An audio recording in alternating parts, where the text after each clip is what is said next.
Sweet potato cutlet செய்ய போகிறேன். குழந்தைங்களுக்கு லீவ் விட்டுட்டாங்க.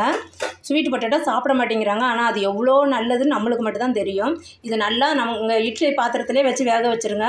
குக்கரில் வாட்டர் ஊற்றி வேக வச்சோம்னா அந்த ஸ்வீட்டு நம்மளுக்கு கிடைக்காது, அவ்வளோ ஸ்வீட் கிடைக்காது. இது சூப்பராக ஆறிடுச்சாக்கா, ஆற விட்டுட்டேன்.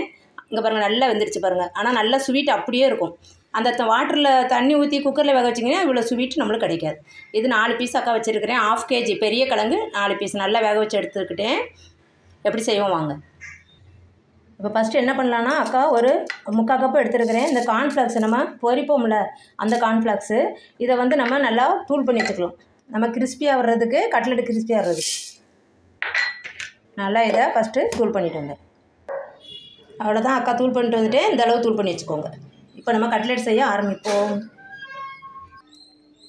இப்போது அக்கா வந்து கிழங்குல உள்ள தோலெல்லாம் எடுத்தாச்சு. இப்போ நல்லா நம்ம மசிச்சுக்கலாம். மசிக்கிறது இதுதான் வேணும் இல்லை, நம்ம நல்லா கையில் பசைஞ்சால் கூட பசைஞ்சிக்கலாம். இது கூட மசிக்கிறது கொஞ்சம் இதாக தான், நம்ம நல்லா கையிலையும் பசைஞ்சிக்கலாம். இப்போது கட்டிப்படாமல் நல்லா மசிச்சாச்சு. இப்போ அக்கா வந்து இதில் என்னெல்லாம் அக்கா ரெடி பண்ணி வச்சுருக்கேன் பாருங்கள். கொஞ்சம் கொத்தமல்லி, கொஞ்சம் கறிவேப்பிலை பொடியாக நறுக்கியிருக்கேன். ஒரு 2 பல்லு பூண்டு நல்லா தட்டி வச்சுருக்கிறேன். ஒரே ஒரு பச்சை மிளகா தான், குழந்தைங்களுக்குங்கிறதுனால காரமாக இருக்கக்கூடாதுன்னு சொல்லி ஒரே ஒரு பச்சை மிளகா, ஒரு 2 பெரிய வெங்காயம் பொடியாக நான் கட் பண்ணி வச்சுருக்கேன். ரொம்ப பொடியாக கட் பண்ணி வச்சுருக்கிறேன். இது எல்லாத்தையும் அதில் போட்டுருவோம். அப்புறம் இதுக்கு மசால் வந்து நம்ம காரத்துக்கு என்ன போடுறோன்னா, இப்போ சால்ட்டு போட்டுக்கலாம். இந்த ஸ்பூனுக்கு ஒரு 3/4 ஸ்பூன் போடுறேன். இப்போ கரம் மசாலா ஒரு 1/2 ஸ்பூன். இது வந்து பாருங்கள், மிளகாத்தூள் ஒரு 1/2 ஸ்பூனும் 1/4 ஸ்பூனு சோம்பு பவுட்ரு, வீட்டில் அரைச்சி வச்ச சோம்பு தூள். இப்போது ஜீரகத்தூள் ஒரு 1/4 ஸ்பூன். அவ்வளோதான். இதை நல்லா நம்ம பிசைஞ்சிக்கணும். ரொம்ப ரொம்ப ஈஸிப்பா கட்லெட்டு. குழந்தைங்க அங்கிட்டு கேட்டுட்டு இருக்கிறதுக்குள்ளே நம்ம பண்ணிடலாம். இப்போது நம்ம நல்லா பிசைஞ்சிட்டோம். இப்போ என்ன பண்ணுறோம், நம்ம கட்லெட்டுக்கு தகுந்த மாதிரி உருண்டை பிடிச்சிக்கணும். உங்களுக்கு ரொம்ப பெருசாக இருக்கணும், கட்லெட்டு பெரிய சைஸில் வரணும்னா பெரிய உருண்டையாக பிடிச்சிக்கோங்க. இப்படி பிடிச்சிட்டு இந்த உள்ளங்கையில் வச்சு நம்ம வந்து அதை தட்டி எடுக்கணும். அக்கா ஒரு கையில் கேமரா வச்சதுனால இப்போ உள்ளங்கையில் வச்சு தட்டினு அதை காமிக்கிறேன். இப்போ உள்ளங்கையில் வச்சு இந்த அளவு தட்டிக்கோங்க. ரொம்ப நைஸாகவும் தட்டாதீங்க. கட்லெட்னால் கொஞ்சம் திக்னஸ், இவ்வளோ திக்னஸ் இருக்கணும். ரவுண்டாக தட்டிக்கலாம். இப்போ எல்லா எல்லா மாவையும் அக்கா வந்து எல்லா இதையும் தட்டிட்டு காமிக்கிறேன். இப்போ இப்படி தட்டி வச்சுக்கோங்க. பார்த்தீங்களா, இவ்வளோ திக்காக இருக்கணும். அப்போ தான் நம்மளுக்கு கட்லெட் கொஞ்சம் உடையாமல் வரும். இப்போ அடுத்து என்ன பண்ணலாம் பார்க்கலாம். இப்போ இந்த கட்லெட்டை தொட்டு போடுறதுக்கு இந்த கரண்டியில் 2 ஸ்பூன் ஃபுல்லாக இது கார்ன்ஃப்ளவர் எடுத்துருக்கிறேன் மாவு. அதில் ஒரு 4 ஸ்பூனு வாட்டர் ஊற்றிக்கணும். ஒரு அளவாக ஊற்றி கொஞ்சம் அக்கா எந்த திக்னஸில் கரைக்கணும்னு சொல்கிறேன் அந்த திக்னஸ் கரைச்சி வச்சுக்கணும். இப்போ இந்த அளவு கரைச்சிக்கோங்கப்பா, தெரியுதா உங்களுக்கு? இந்த அளவு கரைச்சிக்கோங்க. அவ்வளோதான். இப்போ செய்ய ஆரம்பிச்சிடலாம்.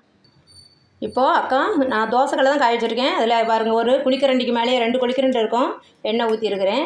நம்ம அந்த கட்லெட் வடை மாதிரி தட்டி வச்சுருக்கோம்ல, அதை கார்னில் ஒரு பரட்டிக்கணும். நல்லா ஒரு முக்கி எடுத்துட்டு இந்த கார்ன்ஃப்ளாக்ஸு நம்ம பொடி பண்ணோம்ல, அதில் ஒரு பரட்டிக்கணும். நல்லாவே எல்லா பக்கமும் நல்லா தொடுற மாதிரி பரட்டிட்டு இப்போது கட்லெட்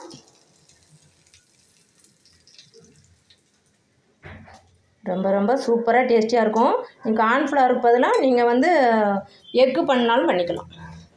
நாளைக்கு சாட்டர்டே எக்கு சாப்பிட மாட்டோம், அதனால் வெறும் கார்ன்லேயே பரட்டி இந்த மாதிரி கட்லெட் பண்ணி கொடுத்துடலான்னு.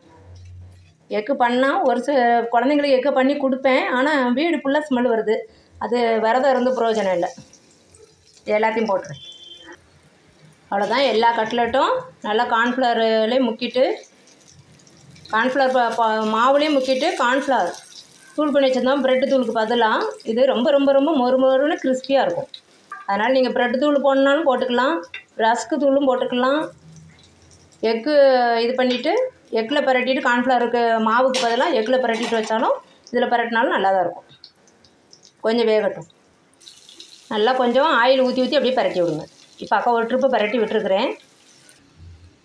அவ்வளோதான், கட்லெட் வெந்துருச்சு. இப்போ எடுத்துடலாம். இந்த அளவு போதும், மெரூனிஸ் ஆனது. நம்ம இப்போ எல்லாத்தையும் எடுத்துடுறேன் அக்கா.